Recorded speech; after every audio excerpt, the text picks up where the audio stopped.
شو، 2 دقیقه خفه شو. شما تقریبا شاهد یک سیرک انسانی هستید که کارگردانش دلارهای نفتی و سیاستهای کثیف پشت پرده است.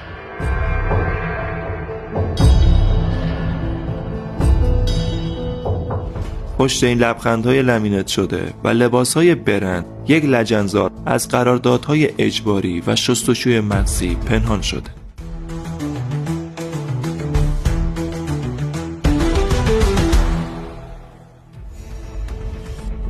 شرکت کننده ها قهرمان نیستن، اونا فقط برده های مدرنه.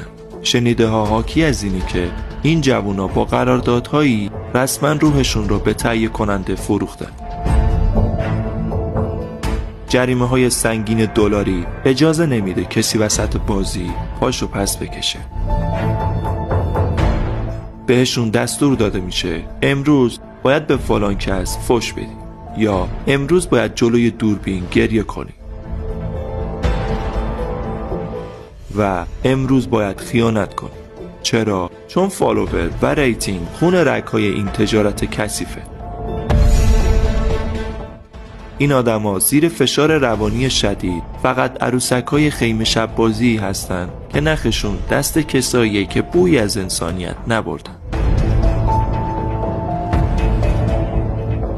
اما سوال اصلی اینجاست، پول این پروژه های میلیاردی از کجا میاد؟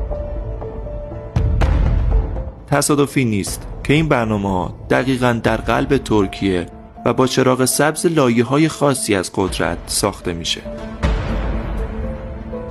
این یک استراتژی نفوذه. ترکیه با این برنامه سبک زندگی جعلی خودش رو به خورد جوانهای ایرانی میده تا ذائقه فرهنگی رو عوض کنه. از طرفی دیگه این برنامه ویترین سایت های شرط بندی و کلاهبرداری هست. اونا با نمایش ثروت‌های بادآورده مخاطب رو تشویق میکنن که وارد این بازی شو. خب هدف نهایی چیه؟ خالی کردن جیب ملت و پر کردن حساب‌های مافیایی که مستقیما به جریان‌های سیاسی ترکیه وصلن. این یک بازی برد برای اونها و باخت مطلق برای ملت.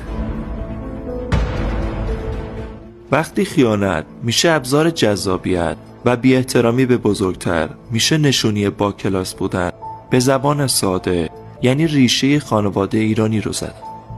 عشق ابدی داره به شما یاد میده که همه چیز فروشیه، از شخصیت گرفته تا حریم خصوصی.